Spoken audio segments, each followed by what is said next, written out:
evening ought to start. This evening is organised by Scrap and Sylvie, and Aram, I think, will be along. Yes, they are, a bit later. And really my only contribution is just to say something by way of introduction and how it sort of fits in what they're trying to do with the school in general. I'm very pleased that the school seems to be, in one way or another, recognizing that one dimension of students' work, which we really have to make a great effort with, is raising the whole ambition of students in respect to their written work. Now, probably I'm speaking precisely to those who are somewhat converted to that cause, but it is extraordinary. If you have been teaching in history and theory, I mean, let me just paint a sort of picture, which I don't think, well, is not as exaggerated as most of the things I say. A lot of students, going through the history and theory program and approaching their essays, really think that this process is not only of no particular interest to them, but it's not related to the thing they are here to do, to become, as they think, an architect. It's as if then, something like the history and theory, it's as if the essays are almost experienced, I might as well say it, they're too polite to actually say it, but as a sort of punishment. You often think if they actually had a vote and said, would you like to scrap doing essays? Yes, I go for that. Because all the way through psychologically in the school, the student is caught up in the kind of what appears to be the singular drama of their relation to what do they call design. Right? And actually, more and more, it's just this thing offered in a more and more abstract spirit called design. And they don't see that, in a sense, as a practice, as something of intellectual interest, as a passion. Architecture is a kind of coinage whose two faces are writing and drawing. I mean, we're almost in a position where the drawing is kind of slipping away as it being recognized as, one of the two central elements. The sad thing about this, as you watch from the sidelines, is that often the students restrict themselves, or want to restrict themselves, away from the writing, in order to offer themselves as designers. They don't understand now that they are running the risk of becoming this generation's kind of digital draftsman. That is to say that they're not going to have,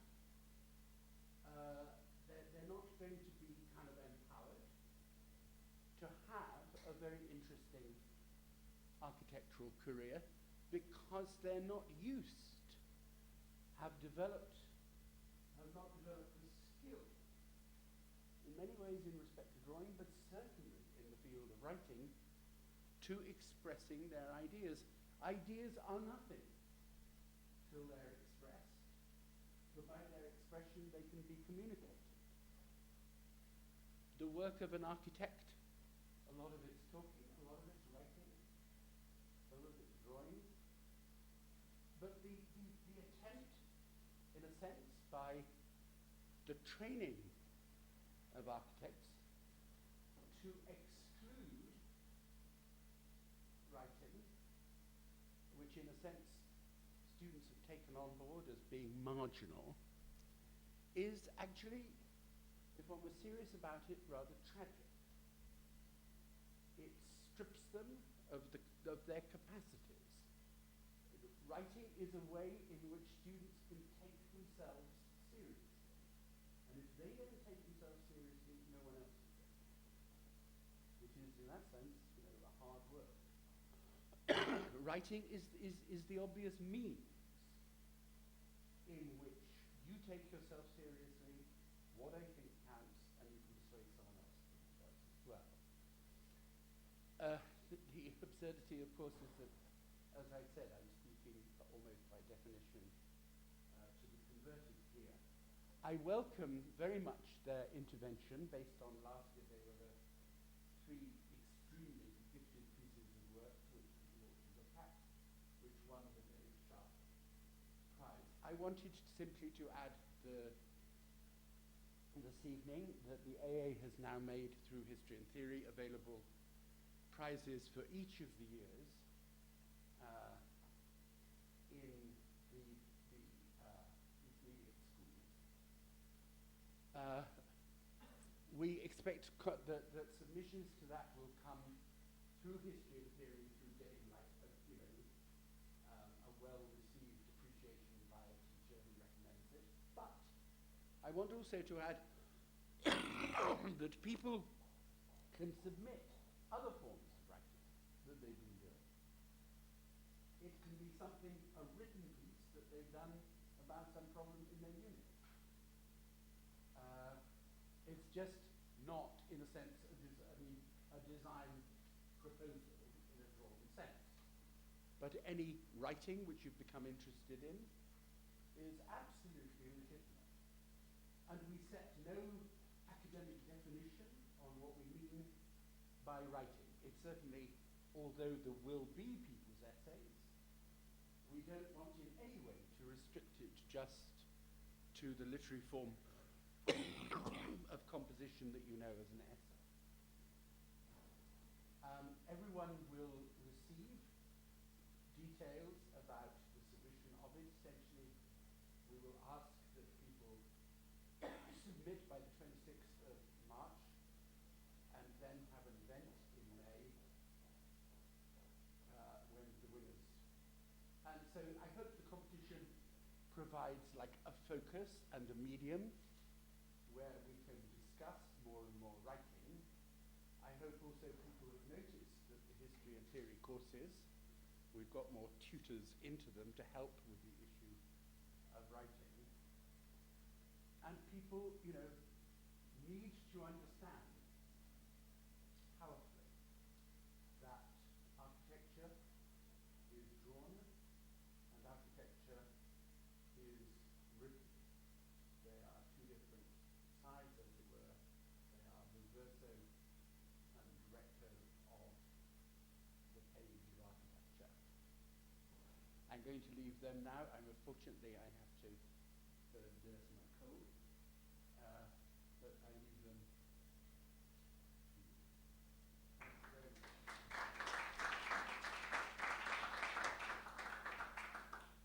Okay, so this is obviously the first Sharp Sparks. We're hoping that maybe we'll get more of these going and more people speaking.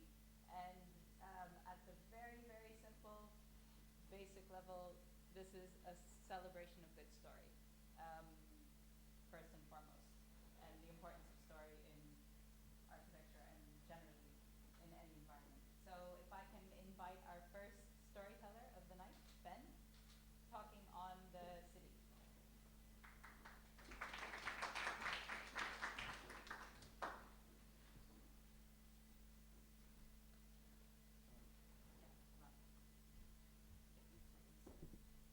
Is this on?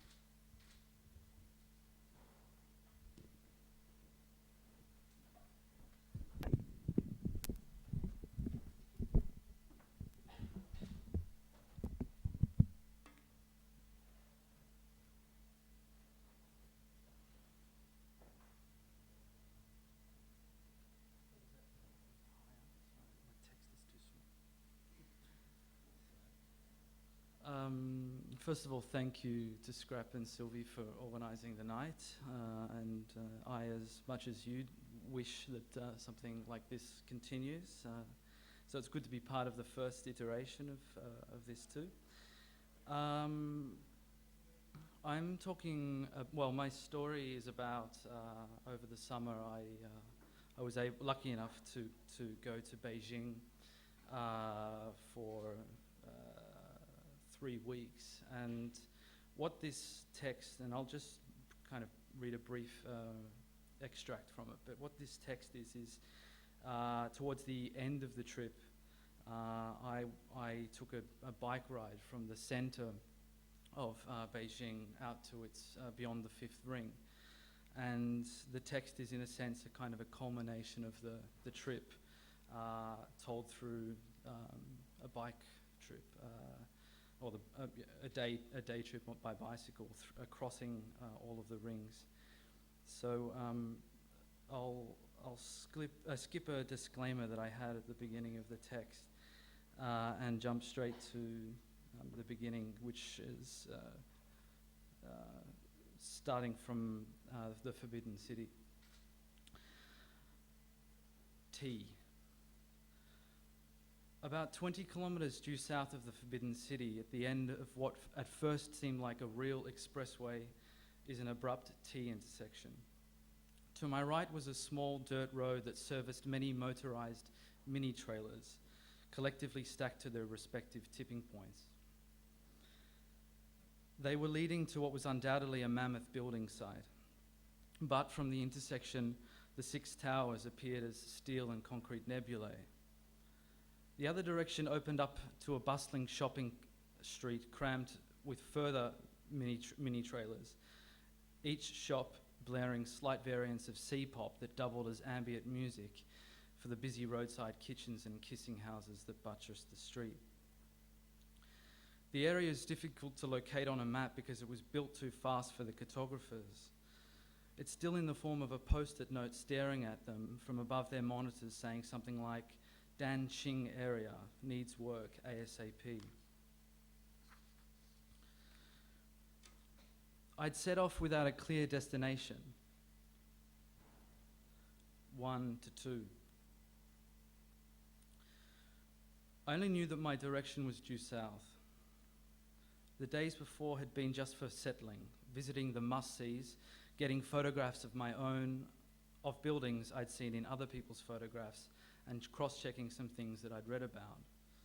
As I began this destination-free bike ride, it became apparent very quickly that Beijing is made up of rectangular cells of varying sizes, starting from the mega blocks of the Forbidden City and Tiananmen Square, right down to the Sehuan, or the Courtyard House.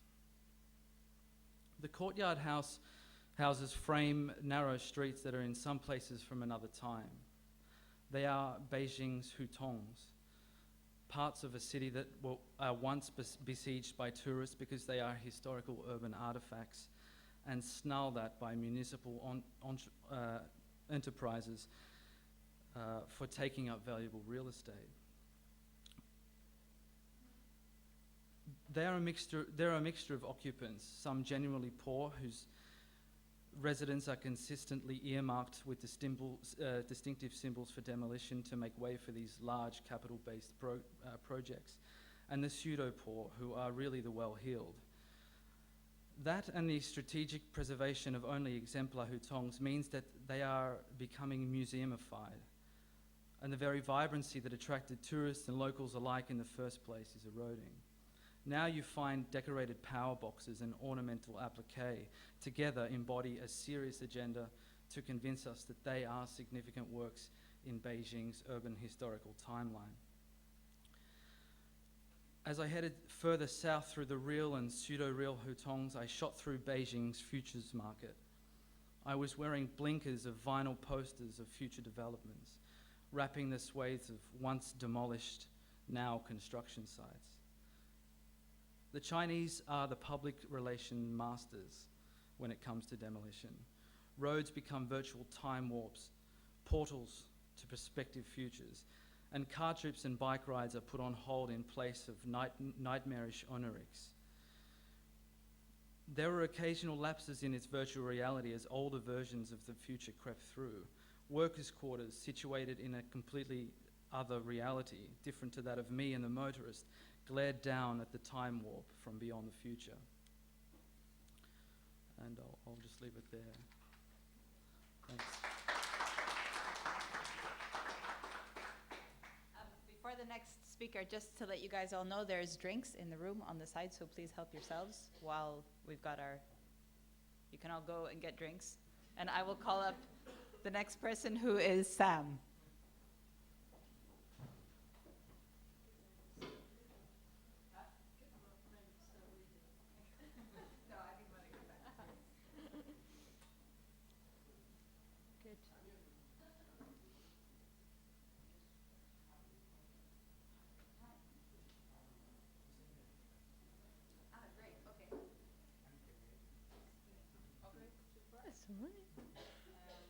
I'm in a talking sort of mood. Talking all day. No, they've made a little. They brought, the Glasgow exhibition that is at the Bartlett. Oh wow! But it's not nearly as good because they chopped the model up. So there's no train, and it's all in sort of that funny pokey bit in the front of the It was nice. It was like one room. You were in like one project. I know. So anyway, they had a sort of little seminar this afternoon, which it was very last minute, so I didn't tell anybody about it, which it seemed to be for Bartlett students coming, but it Well, was, I was I'm sure everyone was all there. Oh, really? Well, I can start.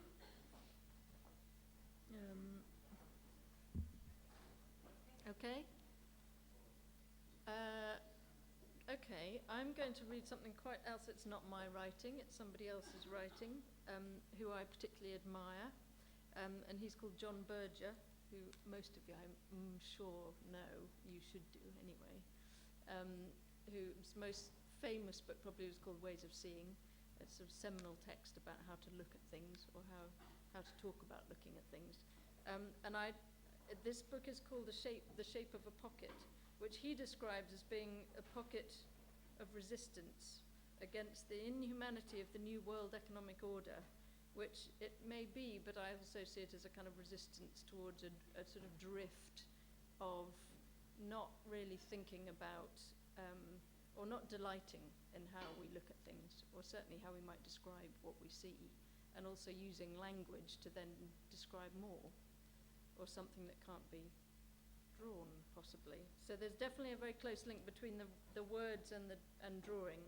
And this particular is very short, it's 2 pages, so I'm not going to bore you, hopefully, but it's called Degas, and it's I'm not a big fan of Degas at all, so I was kind of resisting even speaking about it. Degas being the Impressionist painter, painter of ballet dancers and the like.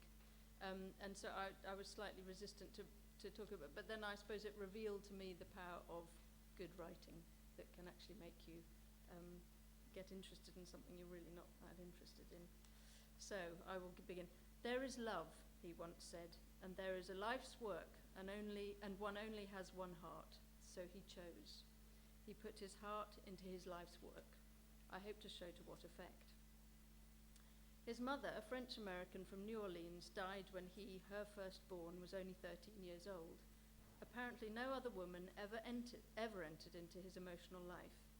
He became a bachelor, looked after by housekeepers. Due to the family banking business, he had few material worries. He collected paintings. He was cantankerous, was called a terrible man, lived in Montmartre. During the Dreyfus affair, he assumed the conventional anti-Semitism of the average bourgeois. The later photographs show a frail old man, kippered by solitude. Edgar Degas. What makes the story strange is that Degas' art was supremely concerned with women and their bodies. This concern has been misunderstood. Commentators have appropriated the drawings and statues to underwrite their own prejudices, either misogynist or feminist. Now, 80 years after Degas stopped working, it may be time to look again at what the artist left behind. Not as insured masterpieces, the market value of his work has long been established, but as an aid to living. Pragmatically, between 1866 and 1890, he made a number of small bronze horses. all of them reveal an intense and lucid observation. Nobody before, not even Guerrico, had rendered horses with such a masterly naturalism and fluency. But around 1888, a qualitative change takes place. The style remains exactly the same, but the energy is different. And the difference is flagrant. Any child would spot it immediately. Only some art moralists might miss it. The early bronzes are of horses seen, marvellously seen, out there in the passing observable world. The later ones are of horses not only observed, but quiveringly perceived from within. Their energy has not been noted, but submitted to, undergone, born, as though the sculptor's hands had felt the terrible nervous energy of the horse in the clay he was handling. The date of this change coincides with Degas' discovery of Muybridge's photographs, which showed for the first time how the legs of horses actually moved when cantering and galloping. And Degas' use of the photographs accords perfectly with the positive spirit of the epoch. What brought about the intrinsic change, however, defies any positivism. Nature, instead of being an object of investigation, becomes a subject. The later works all seem to obey the demands of the model rather than the will of the artist. Yet perhaps we may be mistaken about the will of this particular artist. For instance, he never expected his statues to be exhibited. They were not made to be finished and presented. His interest in them lay elsewhere. When Ambrose Vollard, the Impressionist dealer, asked Degas why he didn't have his statuettes cast in bronze, he replied that the tin and copper alloy known as bronze was said to be eternal, and he hated nothing more than what was fixed. Of the 74 Degas sculptures that exist in bronze today, all but one were cast after his death. In many cases, the original figures, modelled in clay or wax, had deteriorated and crumbled. 70 others were too far gone to be redeemed. What can we deduce from this? The statuettes had already served their purpose. Towards the end of his life, Degas stopped exhibiting anything. The statuettes were not made as sketches or preparatory studies for some other work. They were made for their own sake, yet they had served their purpose.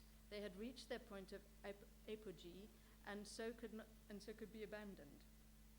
The apogee point for him was when the drawn entered the drawing, when the sculpted passed into the sculpture. This was the only rendezvous and transfer that interested him. I can't explain how the drawn enters a drawing. I only know that it does. One gets closest to understanding this when actually drawing. On Degas' tombstone in the cemetery of Montmartre, the only words written are, "He liked drawing very much."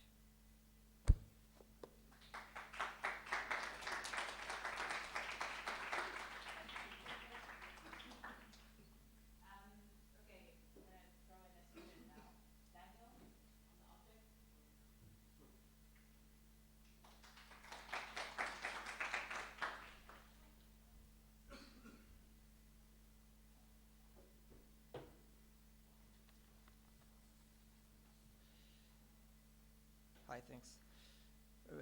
First, I want to say that I'm really glad of these kind of events because I think actually if architecture school is a traumatic experience in a way, writing is a good therapy.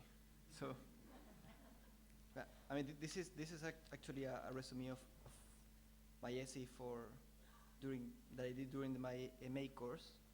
So it's gonna be kind of scholarly. I hope you don't get bored. And I have to start with a philosopher, actually. Okay, here it goes. By following Giorgio Agamben, the possibility arises to compare the architectural object to any other apparatus, such as a pen or a mirror, for example. In the definition of apparatus by Agamben, an inseparable relationship is established between the idea of being human and apparatuses. As he expressed it, quote, "Apparatuses are not a mere accident in which humans are caught by chance, but rather are rooted in the very process of humanization that made humans out of the animals we classify under the rubric Homo sapiens," end of quote. But an obsessive relationship with apparatuses is already present in literature. in the short story by E.T.A. Hoffman, The Sandman, from 1816, where Nathaniel, the story's protagonist, is portrayed as a disturbed figure, obsessed with Coppelius, a character which coincides with the appearance in the story of the optical devices that ultimately triggers Nathaniel's lunacy. The transformation from a mild obsessive man into a total maniac is somehow mediated by these devices, which have a strong impact in Nathaniel's perception of reality. As Nathaniel is looking to Olympia's room, what was previously a blurry image of a woman is transformed into a sharp and clear one by means of a pocket telescope. A change happens in Nathaniel's mind. What was previously a cold, rigid woman, by means of the optical device, becomes a woman of increasing liveliness. Taking into account the power of the apparatus onto our judgment, and in the case that we are watching some natural scene through a looking glass, for example, an inevitable question seems to arise. How much nature is there on the other side of the lens? To what extent our definition of what nature is preformed by the optical device? The study of Arnaud Mayet about the use of the black convex mirror in art is a good case of study to approach this problematic. The cloth glass, as explained by Mayet, is an optical device used by tourists, painters, and poets during the 18th century to reflect a view, usually of a natural scene, that would appear with modified tonalities, making light and dark areas visible. This deformation of what is being seen enables the effect of transforming a view into a picture. In this sense, Mayet argues that in the 18th century, the cloth mirror is transformed from a, quote, strict optical instrument into a purely metaphoric or even symbolic instrument. These two aspects delimit a battlefield, two extremes between which the cloth mirror will oscillate, end of quote. This oscillation can be read through the story in the interaction between Nathaniel and Clara, which is his love interest. To the obsessions and mystical worries that Nathaniel expresses in his letters to her, Clara responds always with very rational and cold arguments. And this in turn enrages Nathaniel, who is not capable of thinking of overcoming his obsessions in a rational way. But taking in account this oscillation, can we transfer these problems into architectural object? Because if the mirror is reducing reality by turning haptic into optic, does this not mean that Mies's Farnsworth House, for example, represents an even more reductive optical device? If we picture ourselves in the interior of the house, not only the glass is reducing the totality of nature through its framing, but it's also nullifying all other aspects of the sensations that we experience in an exterior, cold, the feel of wind, and so on. Does this not make the Farnsworth House the ultimate allegorical device? The interior facade of the house is reflecting upon the visitor his own appraisal of what landscape should be, thus establishing that in fact, that exterior does not exist outside his mind. About this, Mies would state, quote, when one looks at nature through the glass walls of the Farnsworth House, it takes on a deeper significance than when one stands outside. More of nature is thus expressed. It becomes part of the greater whole, end of quote. This enhancing of the idea of nature one experiences in the interior of the house is paradoxically related to the reductive capability present in the cloth glass, in that nature, reduced to images reflected on the glass walls, construct the internal space in which the spectator is poetically dwelling. Thus, the Farnsworth House is able to synthesize illusion and reality, as the cloth glass did before. As we see by his description of the Farnsworth House, quoted before, Mies is confronted by both myth and enlightenment. On one side, the mythical tones of his arguments, and on the other, the perfect rationality of his buildings. But can we consider this mixture of what is rational and what is mythical within an architect's discourse as exclusive to Mies? Can be this a recurrent discursive strategy within architecture? What if we consider, for example, Buckminster Fuller's work, or more recently Cecil Balmont's work, in which kind of their pursue is really personal in a way, but his work, I mean, they're engineers. Okay, that's, thanks.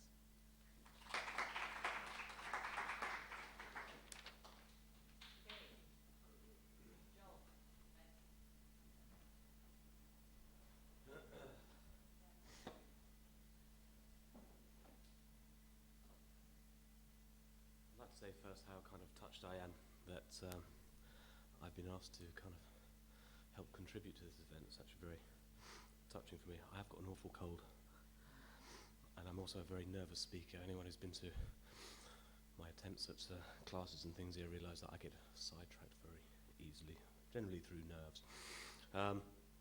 So I'll endeavour. I've got a few notes, and then we'll...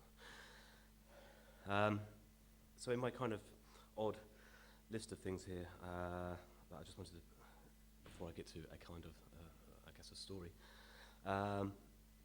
it's a kind of cod relationship that I have now. An odd relationship, I think, for someone who's trained as an artist to come and work in a school of architecture. Sylvie was why do you perhaps sometimes feel a bit of an outsider? You are made to feel a bit of an outsider, where everyone is an architect slightly, I think, but I won't kind of elaborate on that too much. It's odd now, I think, when I perhaps had a desire, a need, a crush to kind of pursue an artistic career in some way, that I thought it was enough to just produce images and pictures. It seems that you have to do so much more now, and this kind of having to kind of verbalize your own practice is actually, for a lot of shy, retiring artist types, actually very difficult to kind of do. But you know, we kind of, I suppose, press on. My wife, who is an editor, she edits books. She's very good at all things written and very knowledgeable at such a thing. She describes me as being kind of, you know, pictures, she's words. It's very nice to think that, artists can plod along and be slightly dumb and just do pictures. I don't think you can necessarily do that anymore. I kind of mourn that fact. You have to kind of end up being slightly more wordy than you perhaps originally intended or something. I don't know. Anyway, just to say briefly, I'd never really heard of the AA before I came here. And it's kind of strange for me because I was involved with this kind of video thing that I do.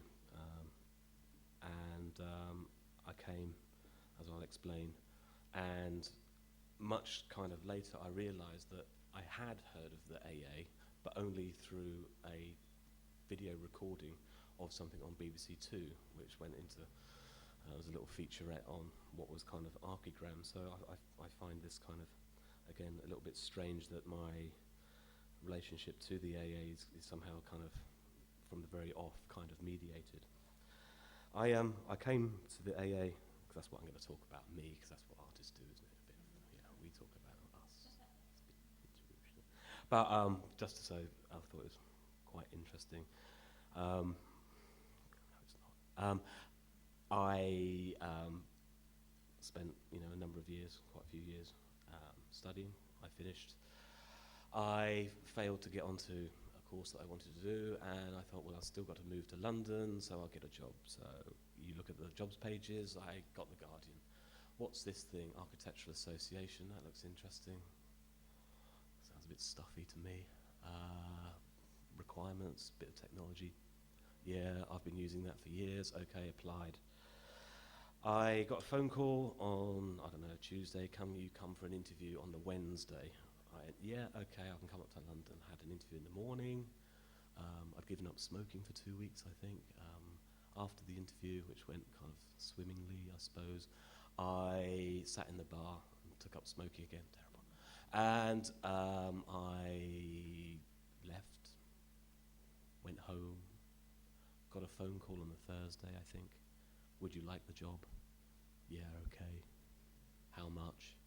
£11,000. Okay. What? Little did I know. So, fine. So when do you want me? Monday. great, okay, well, how am I going to move to London, find a place to live and start? Okay, yeah, I'll do that, no problem. Friday, I bought a copy of Loot. I found a flat, which I thought sounded great because, you know, London's not that big.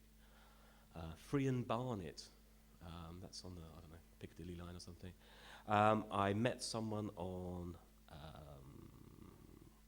I think, after accepting the job on the Friday, I met someone, the landlord, on Saturday morning.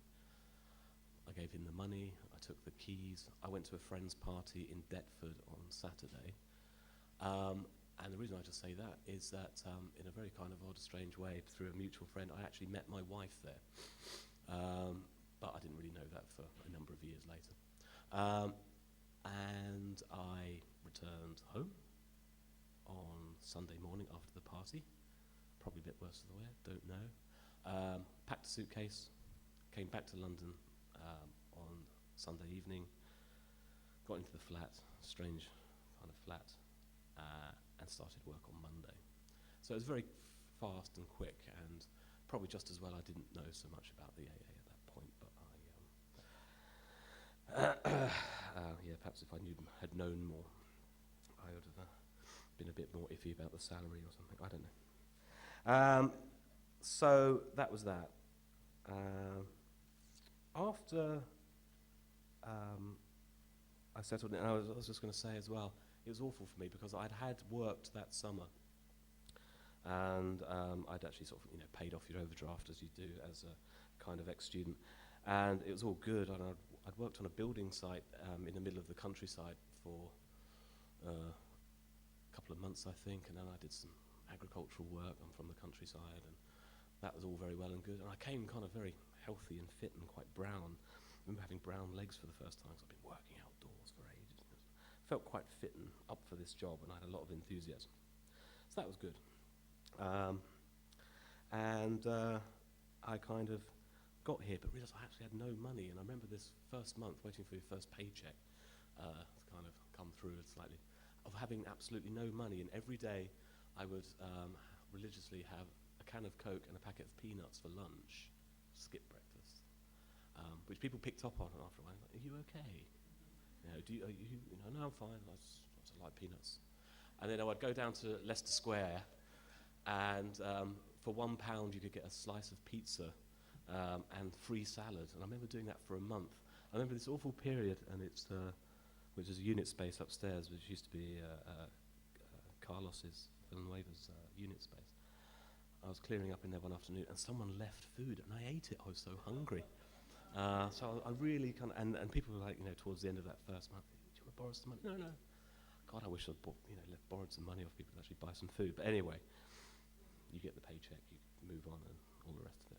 As time went on, I got kind of settled in, and I thought, you know, well, I'm kind of enjoying myself a little bit here, and perhaps I should do something about kind of documenting in some way what it was that I'd been up to for the previous kind of 5 years or so. So in a strange kind of way, I wrote a novel.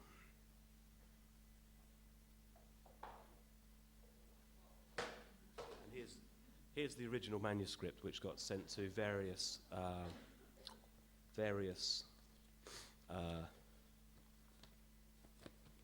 publishers. If you've done any writing, and I've done a little bit, but dear Joel, thanks for sending. This was a successful one. This was one that was actually, you get a lot of rejection letters. You get used to it. I actually had given up. So anyway, this thing, here it is. It's very strange. I've not read it since I kind of gave up trying to hawk it. I didn't have an agent. You should get an agent if you're going to do that sort of thing. And I've not actually looked at it until today. And I'm going to, because it kind of touches upon this period of time when I first came to the AA, I thought I might read it. It's a little bit embarrassing. I was at college. I still have very good friends from college, as I'm sure all of you will, if you're students and the rest of it. And it refers in the first chapter to a friend of mine called Andy. And the first chapter is called Terrible Andy. And I'm going to take just a couple of paragraphs from it as it touches upon. Essentially, I'm a very kind of, I suppose, anyway, innocent person, to London, if you will. Under beer cans and old cigarette packets lounging in gap-toothed shit and late-century boredom was Andy, a good friend who I always thought of as not knowing whether to like me, as I was sometimes harsh to him. He was very clever and spoke too quickly. But he was really funny when we used to drink. All the boys together, including his girlfriend. I lost a couple of years. After it all, I plodded around in some sort of periphery of country, Middle England radio fourness. It gave me time to reflect on what had been. I'd just been to London, checked a job and got interviewed by a pretty thin woman wearing black leggings and a brown leather waistcoat. She raised her bare arms, exposing unshaven underarm stroke pits. I thought how refreshing, recalling an article I'd read about the popularity of soft porn mags that cater for certain tastes.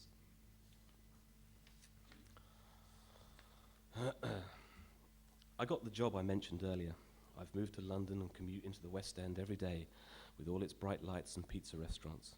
I quite enjoy it though. One problem is the water. I presume it's soft water. It's making my hair sort of lank and thinner looking than it normally does. Andy's hair always looked greasy to me, as if he was in perpetual puberty. But I could have been mistaken.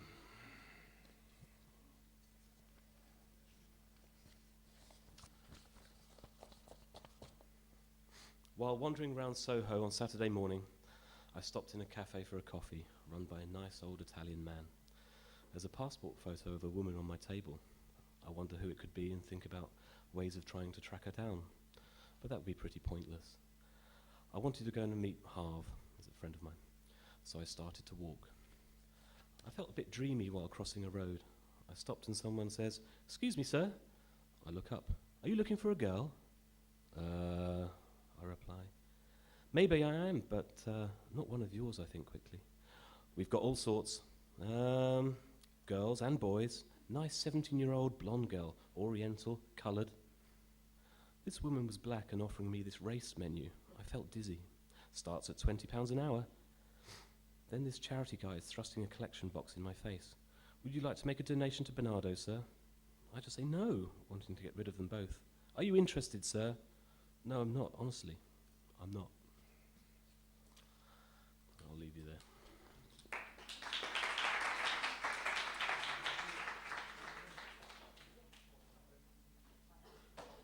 Thanks, that was good. Okay, we've got Gary on over here.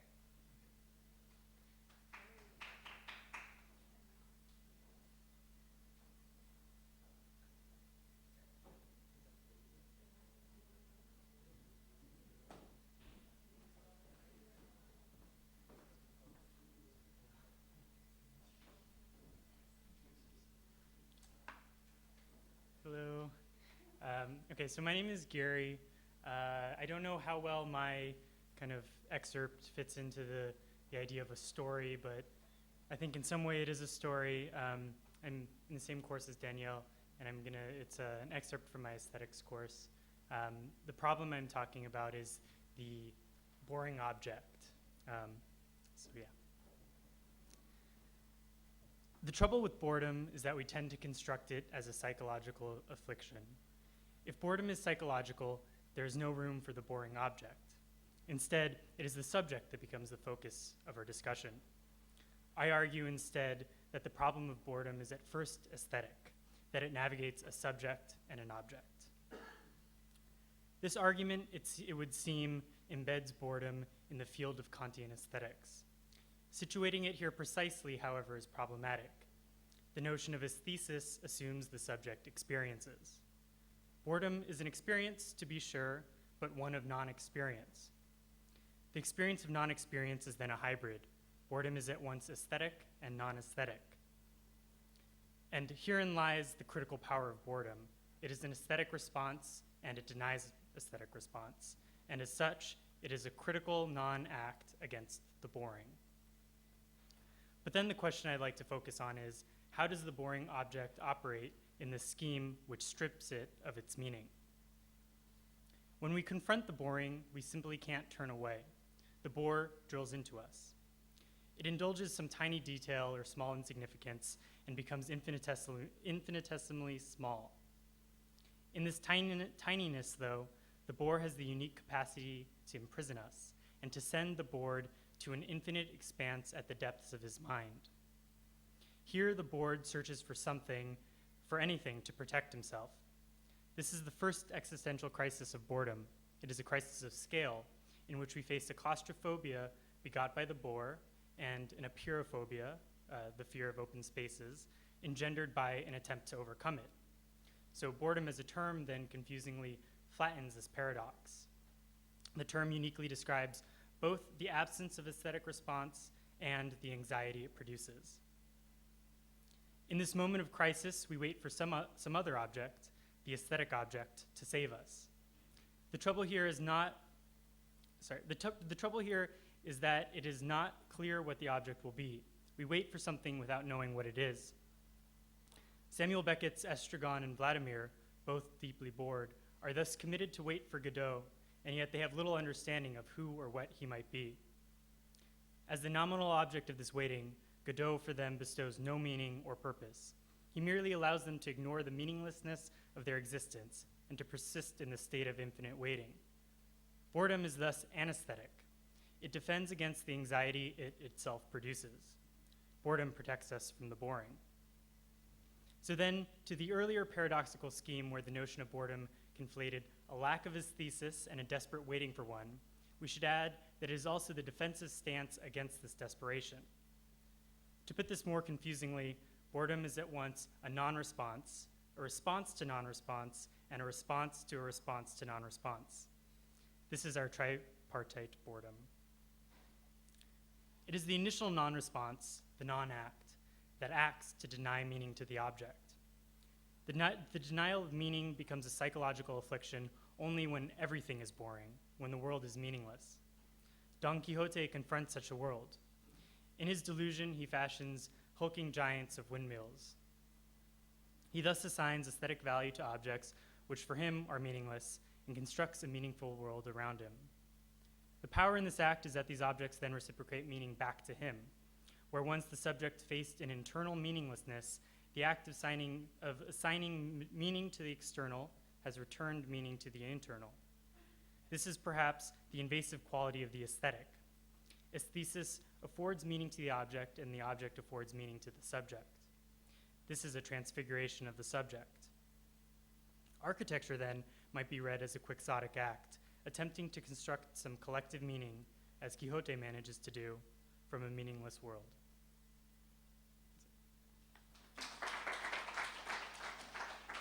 Thank you. Okay, actually the only two storytellers left are Scrap and I, which is, oh, geez, okay. I was gonna say, is anyone else been inspired? You guys can make it up improvise, go crazy. No one's judging. Anyone?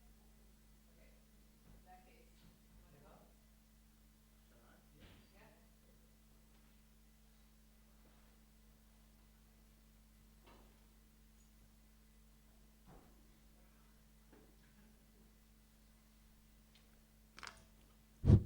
It's actually my first time behind the microphone.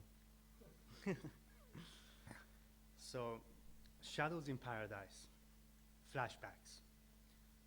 I confess I was born amongst the abstract of some black lines which were traced on gray papers laid open on the dining table of the house of my parents. Looking back to some 30 years ago, at the time that I had no idea of how sensation and these neat lines would shape my perception throughout dwelling, which my mother portrayed in the kitchen ahead of the steam window as she was brewing the evening tea. I often used to enjoy crawling through those sheets of rough tracing papers to challenge the seriousness of the gaze of my father at the blackness of his lines. Occasionally, when an ink line was being scratched off the paper, he used to take an extra care to avoid me playing with the razor, as the shine of the blade under the burning study lamp was tempting to my innocent eyes. Indifferent to the passage of time, though at the dark of the night, and for months, the plain scenery of the living room of that house was pierced by a man in battle with an army of curved papers, yield to the stresses that were radiating from a T-square ruler and a variety of technical pens. Would those tracing papers had found more joy of being left untouched to care back to their comfortable silence. At nights, except the kitchen and the dining room, the other spaces of the house were laid all in darkness and unbearable for my dimension to step into them to explore their mysterious invitation. And the German-made permanent guest of our house, a 19-inch TV in a mahogany wooden box, was kept shut at most of the times, as the news was rather sad, since the country was in a war with its dear neighbor, Iraq. After a while, I came to conclude that the entity of the house was divided in between two separate worlds, one dimmed while the others bright but smelly. The kitchen under the command of my mother, piled with vegetables of all sorts and colors, the dining room under the rule of my father and his best friends in black, his drawings. I was a messenger in transition between these two worlds. The task was to announce the exact moment when the dinner was ready on the kitchen table. As soon as the job was done, I was hidden behind the pale brown curtain of our living room for hours, seeking some attention from my parents concerning my existence. Save for the bitterness taste of dried lime lemon that was being used by my mother in her cooking, I can still recall the very first time when I tasted the sweetness of being a winner. It was early in the morning, even though the sky was gray as laundry water. My mother had gone out to her work in rush without a kiss on my forehead. My father was shaving in the bathroom, getting ready to take me to the kindergarten. Framed on the top of the TV box, I kept staring at the picture of my parents in honeymoon. Slowly, yet out of nowhere, something started to melt out of my eyes. Drops of salted tears were rolling down my cheeks. I managed not to burst out crying, as I could ended up being disintegrated into a million pieces. Emptiness was feeling me to the point of agony, and it was the feeling of loss. To cheer me up, my father quickly set up a board in front of me. Considered as an illegal game under the rule of mullahs of the Islamic Republic, chess was set on the table, and I was invited to play against my father at the age of 4. After being taught the Napoleon opening, I attacked, and I claimed to be the winner. Checkmate was the word. From that day on, I turned colorblind. Except shades of gray, I could not see any other color. Everything started to be tattooed in either of these extremes. It was either black or it was white. One day, my father was gone along with his paper, only to come back late in the evening, covered in dust and mud. "It's a new house. It's our new house that your father is building," my mother cried out as she was washing the dishes by hand. After a while, the sense of absence of my father in the house until late in the evenings became something casual. On his absence, along with his papers, I came to appreciate the quality and the pattern of the wooden surface of the dining table, as I started to play with my toys on top of it out of the sight of my mother. The American permanent member of our houses, the 6-person dining table, was bought by my parents from a friend just after the Islamic Revolution took place in Iran. It was bought for bargain. Due to be related to the royal family and the Shah of Iran, the original owner of the table had to flee the country without hesitation. Later, we found out that he managed to do so safely through the border with Turkey, with the help of local Kurdish shepherds, whom hid him among their sheep and equipped him with a sheep-like costume. He sent us an email inviting us to join him in his new planet, and to emphasize the glory of his success, a picture was attached as well, depicting himself in a colorful shorts, getting sunbaths in a Californian shore with an umbrella in red and green to his left and a glass of orange juice with straw in his right hand, smilingly looking to the camera from behind a Ray-Ban Wayfarer sunglasses. As a kid, those all seemed not natural to me, as the mullahs couldn't even tolerate a man dressed in short-sleeved shirts. Blood was the juice, and the country was in the middle of a juicy war. Bananas could be only found in the black market. It was 5 o'clock in the morning. The sun was yawning, and the target was 8 area district. But apparently the 3rd missile of Saddam Hussein left exhausted after mission and landed no more than 8 meters away from us, smashing the house of our neighbors in front, rather gently. And it was boom. No, actually, it wasn't. We only woke up to see the house worn inside out. The pale brown curtains were resting on the bookshelves torn apart. The books were flaked, carpeting the floors. An array of scattered candelabers, like steel spiders, was hammered deep into the walls. The fridge was decorated with pieces of smashed window glass as a porcupine made of diamonds. Smell of squeezed onions all over the place. We shuffled out of the house only to find joy for a fraction of a second as the neighbors exchanged glances at one another's pajamas. The rest was mayhem. The neighborhood was metamorphosed into a blazing market of cars, furnitures, and houses. No sellers, no buyers, only waiters. Soon arrived the elite Revolutionary Guards along with ambulances and firefighters. They shut the whole area down and I didn't have to say goodbye to the house, even though it was perished. Thank you.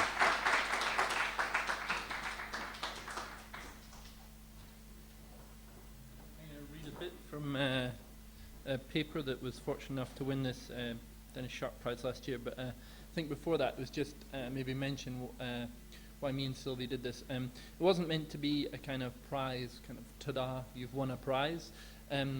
Yasmin, Dennis Sharp's partner, was more interested, as Mark and Daniel and Ryan in the HTS department are, is about a culture of writing,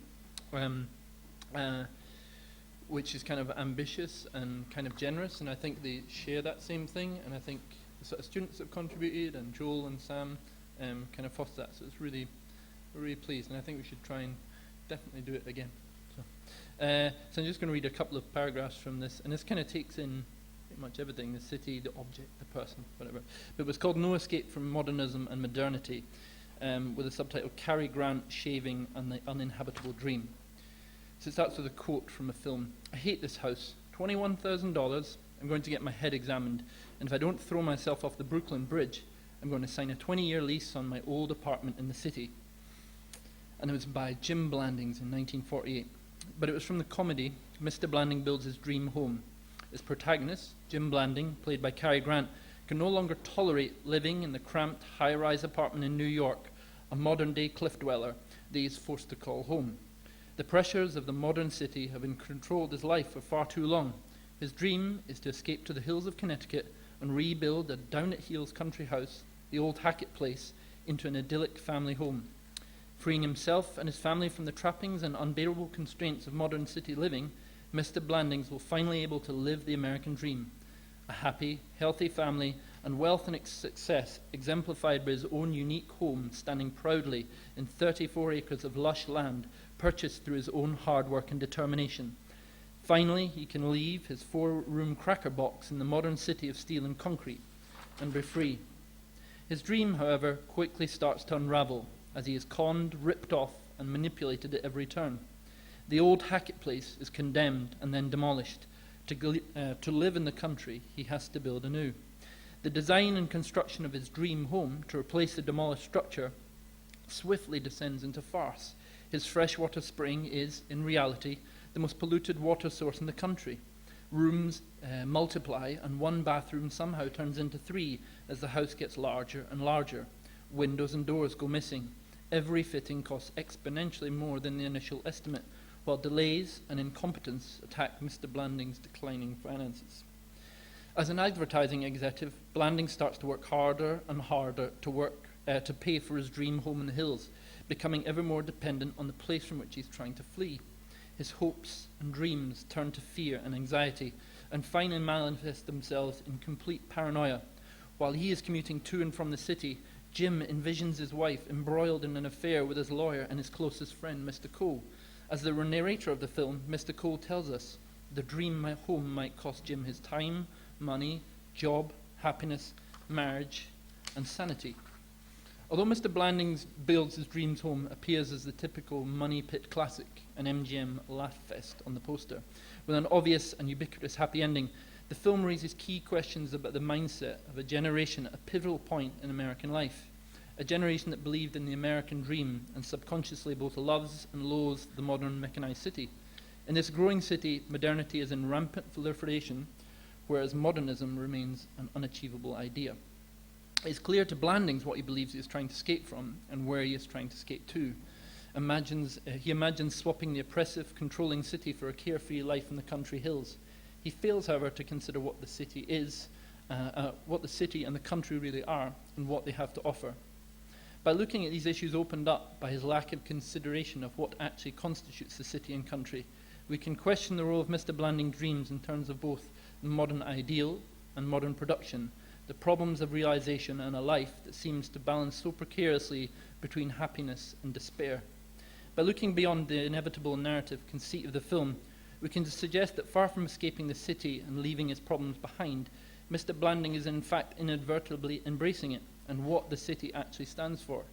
In fixating on an image of a better life in the country and endeavoring to make that image a reality, he is in fact consuming both the image of modernism and the production of modernity.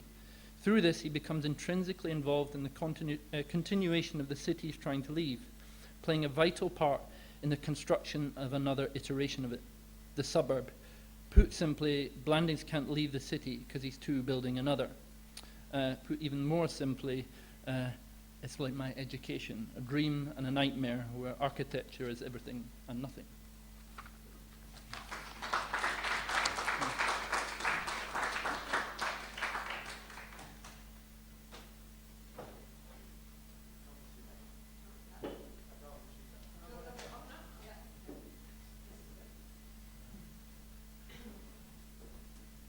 Okay.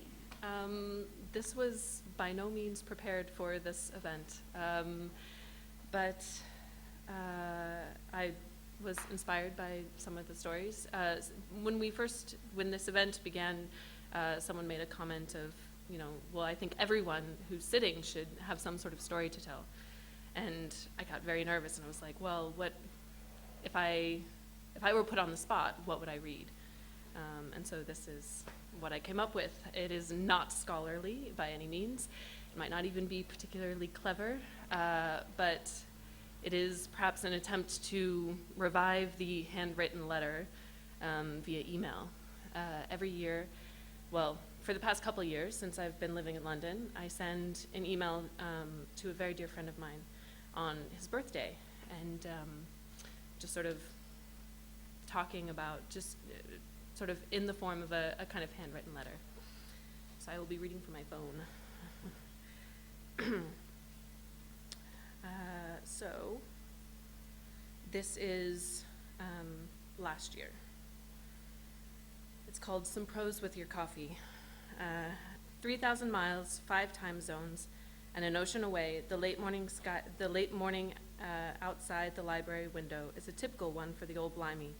Cool and damp and an even gray sky, but incredibly lush as you look out to the garden in Bedford Square and its vivid spectrum of greens.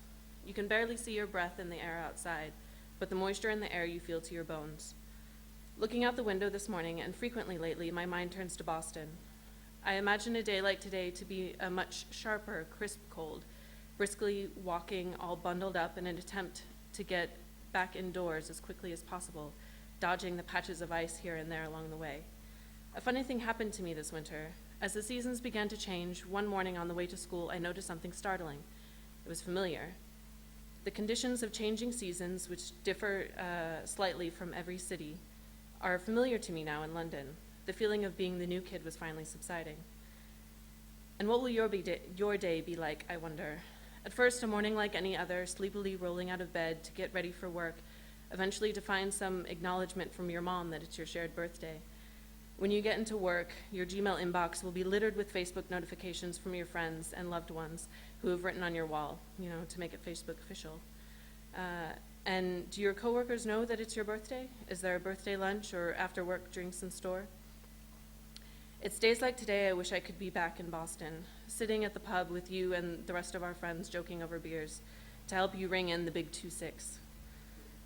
With every city that I live in, I find new adventures, sure, but I'm also realizing that as I leave pieces of myself in each place, so that no matter where I am, there's always another place to miss. That's life, I know, but as real adulthood gets closer and closer, I find the decision of where I want to hang my boots at the end of the day all the more difficult. And I swear the point of this email was not to talk about myself, but to have a conversation, as though we were actually at the pub talking over beers. So let me know how your day is going, how your life is going. Let's have a conversation. I hope this email finds you well, and happy to be 26. Happy day, happy year, happy life.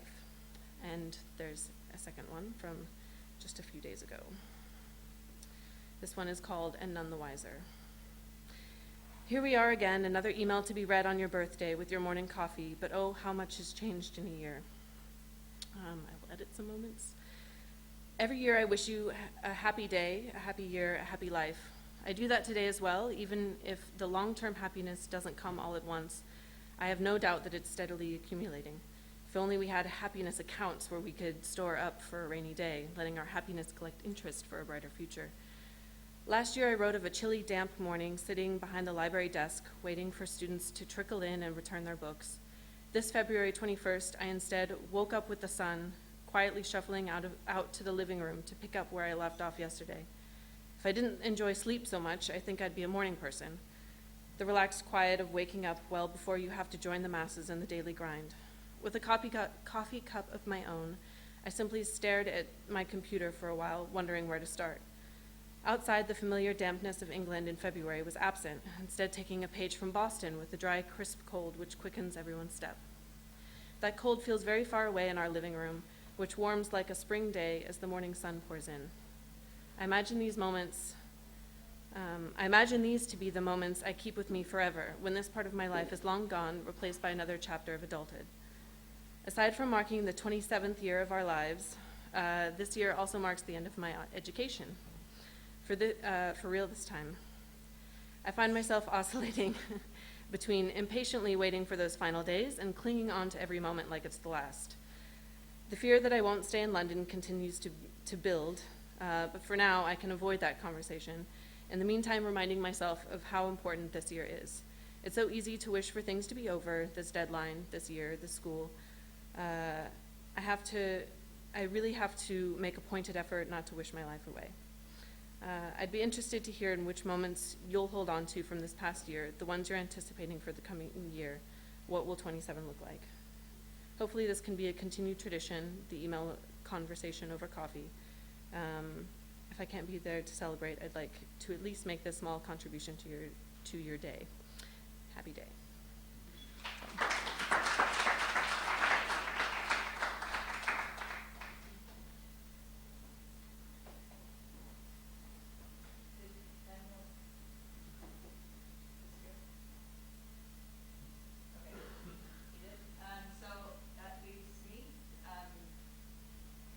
So I'll read, have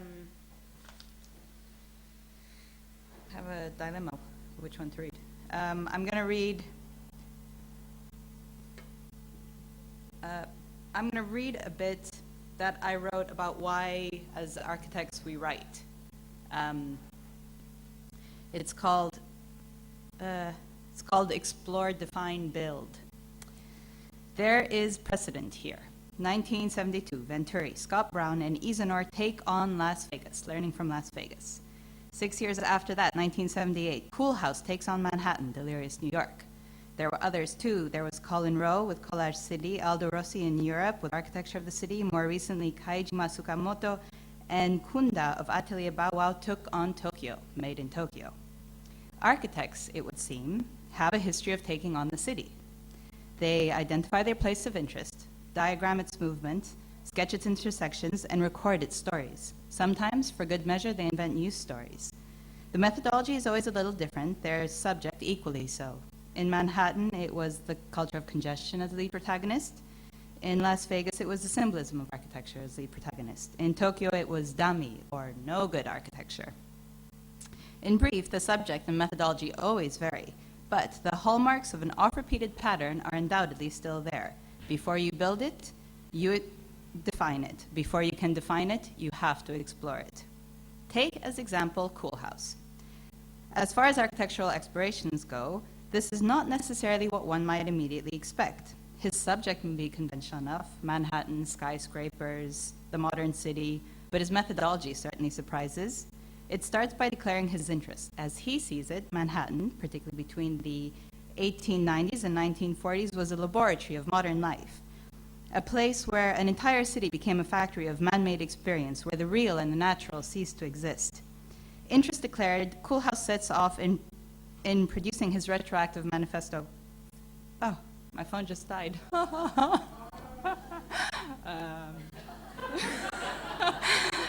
dear, how embarrassing. Did I send it to you?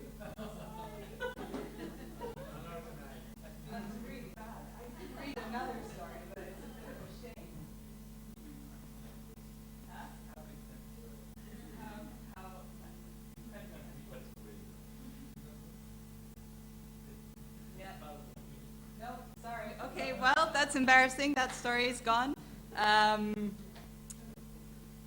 Yeah, well, maybe maybe that leaves space for more stories next time. I don't know what to say. I'm so embarrassed.